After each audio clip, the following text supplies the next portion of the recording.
कि अगर भारत पाकिस्तान के खिलाफ कोई भी कदम उठाता तो हम अपनी एटमी हथियारों के जरिए दिल्ली को 5 मिनट में एक बटन दबाने की सूरत में खत्म कर सकते थे। ये तो इंडिया की लॉबी थी, उन्होंने अपनी गुर्बत खत्म करके पाकिस्तान में कन्वर्ट कर दिया। मैं वो बताता हूँ, लॉजिक बताता हूँ आपको। रात के अंधेरे में उनका मोदी भी आता है इधर, यानी वो यहाँ आते थे, पॉकेट में गुर्बत डाल के ले आते थे इधर आगे। वो सियासतदानों को दे रहे थे। रिसर्च के मुताबिक पाकिस्तान इकोनॉमिकली बेहतर है चाइना से, रशिया से और इवन इंडिया से भी। जी बिल्कुल, पाकिस्तान इकोनॉमी के लिहाज से बहुत बेहतर है और पाकिस्तान की इकोनॉमी बहुत मजबूत है। कभी कश्मीर की बात करती है, कभी कोई ना कोई मसला इनके आगे, ये इनके अपने मसले नहीं खत्म हो रहे। आवाम का मसला, इनकी बात आवाम का मसला इन लोगों ने खत्म करना ही नहीं है। मैंने आपको पहले भी ये बोला है कि इनको किश्ती में बिठाएं, वो चाइना वाला हिसाब करें इनके साथ, ये बड़ुओं को निकालें यहाँ से। नमस्कार दोस्तों, क्या हाल है? होप करता हूँ कि आप ठीक होंगे और स्वागत करता हूँ आपका हिंदुस्तान डॉट में। तो दोस्तों, यूएन में पाकिस्तान के एम्बेसडर ने एक स्पीच में बताया था कि न्यू इंडिया इज़ डेंजरियस, क्योंकि पाकिस्तान और बाकी कंट्री में इंडिया टारगेट किलिंग करवा रहा है।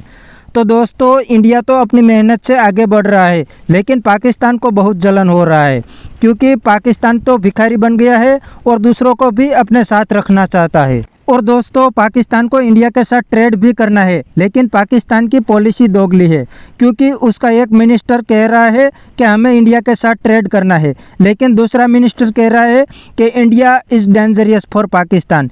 इसीलिए तो इंडियन गवर्नमेंट ने पाकिस्तान के साथ ताला लगा दिया है।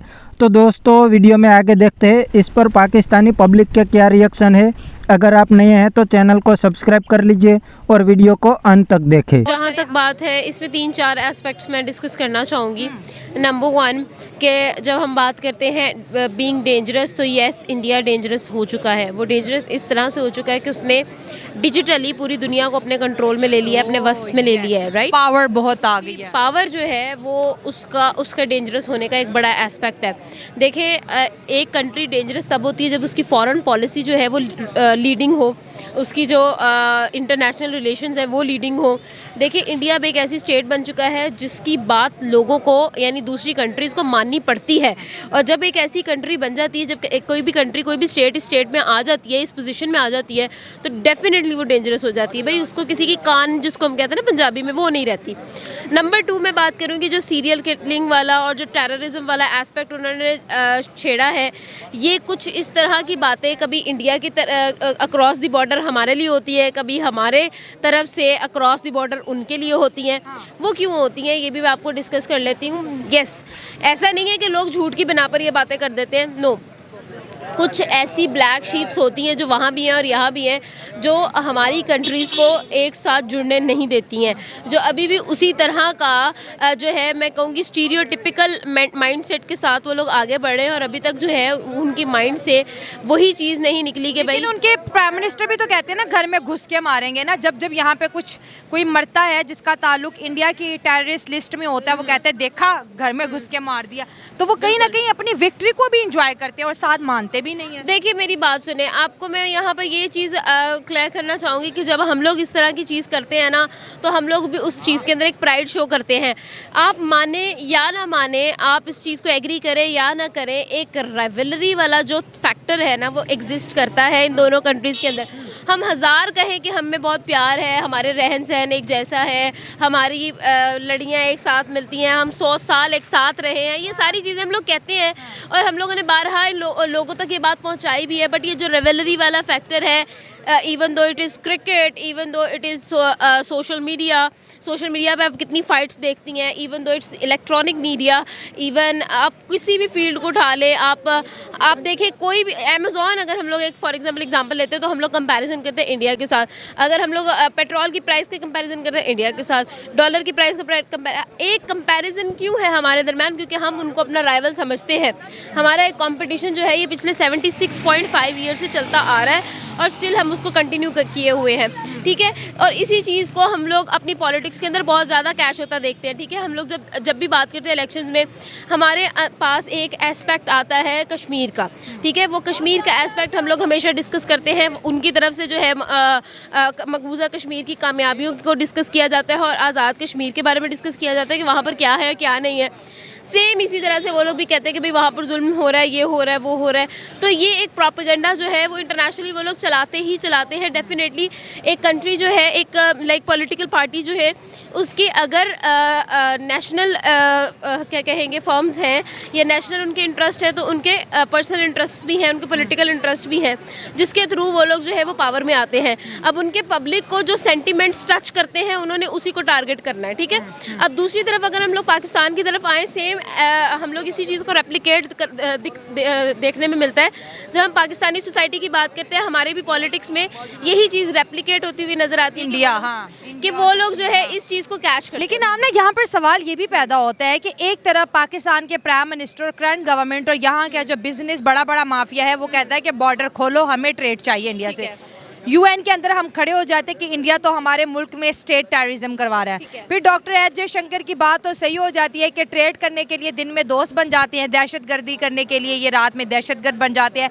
तो कहीं ना कहीं पे यहाँ पे ट्रस्ट इशू भी तो है ना हमारी। अगर हमने दोस्ती करनी है तो फिर हर फोरम पे दोस्ती का ही मैसेज आना चाहिए यूएन के। और अब इंडिया को भी ये चीज़ समझ आने लग गई है कि कहीं ना कहीं पाकिस्तान जो उनकी पॉपुलैरिटी है उसको दुनिया में ख़त्म करने वाला है या उसके ऊपर कोई ना कोई सवाल उठाने वाला है।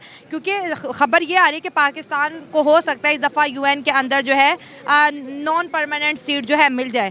तो जब आप खड़े होते हो, स्पीच करते हो, दुनिया के मीडियाज आपको रिकॉर्ड करते हैं, तो इंडिया को बार बार कभी कश्मीर के नाम पर वहाँ पर नॉमिनेट करना, कभी इंडिया बहुत डेंजरस है। आपने जैसे कहा पावर के पॉइंट ऑफ व्यू से वो डेंजरस है। इंडिया की इन्वॉल्वमेंट पाकिस्तान में रहती है, डायरेक्टली इनडायरेक्टली पाकिस्तान की भी रहती होगी। ठीक है। तो ये हल क्या है? ये बस नफरतें और बढ़ रही हैं, इसमें सुधार तो कोई नहीं है। सबसे पहले तो ये माइंडसेट के इंडिया हमारा कंपटीशन है, इस माइंडसेट से बाहर निकलना बहुत ज़रूरी है। इस माइंडसेट से बाहर निकलना बहुत ज़रूरी है। वो इस वजह से ज़रूरी है that India is not our competition any more. India is way far from us. मतलब हमारे हाथ भी नहीं पड़ते अब इंडिया पे। इतना आप देखें, 5th लार्जेस्ट इकॉनमी होना ये कोई, मैं कहूँगी कि आसान बात नहीं है। उन्होंने इस चीज़ को अचीव किया है। दैट इज़ अ माइलस्टोन जो उन्होंने अपने नाम कर लिया हुआ है ऑलरेडी। फिर उसके बाद ये भी कहा जा रहा है जी वो अनकरीब 3rd लार्जेस्ट इकॉनमी बनने वाले हैं। तो मैं इस चीज़ को भी मतलब एक सरप्राइज़ लेती हूँ कि ऐसी कंट्री जो कि हमारे साथ एक कंपटीशन में रहा करती थी, अब वो हमसे इतना आगे निकल गई कि हम यूके की जगह पे उसको देख रहे हैं। ठीक है, ये चीज़ तो हम लोग एक साइड पे कर देते हैं ना। अच्छा, ठीक है। तो दोस्तों ये तो था पाकिस्तान का प्रोपोगेंडा कि India is dangerous for world, ताकि इंडिया को यूनाइटेड नेशन में अपनी परमानेंट सीट ना मिले।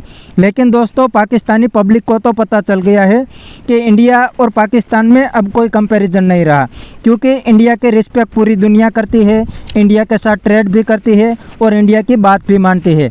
लेकिन पाकिस्तान की कोई नहीं सुनता, क्योंकि पाकिस्तान का तो सिर्फ एक ही काम है, दुनिया से भीख मांगना। पाकिस्तान ने दुनिया को देने के लिए तो कुछ भी बनाया नहीं है। इसलिए आप तो दोस्तों जानते ही होंगे कि भिखारी की रिस्पेक्ट सिर्फ भिखारी ही करते हैं। और दोस्तों अब तो IMF भी पाकिस्तान को लोन देने से कतराते हैं, क्योंकि पाकिस्तान ने अमेरिका के साथ भी डबल गेम कर दिया है। और IMF को कौन चला रहा है वो तो पूरी दुनिया जानती है। और अब तो पाकिस्तान का ये हाल हो गया है कि अब तो इस्लामिक कंट्री UAE और सऊदी अरेबिया भी पाकिस्तानी को वीज़ा नहीं देते, क्योंकि पाकिस्तानी वहाँ जाके भी डबल गेम करते हैं। तो दोस्तों ये था पाकिस्तानी पब्लिक का रिएक्शन। आज के लिए इतना ही, मिलते हैं नेक्स्ट वीडियो में। अगर आपको ये वीडियो पसंद आया है तो वीडियो को लाइक शेयर कर दीजिए और चैनल को सब्सक्राइब करना मत भूलिए। Thank you.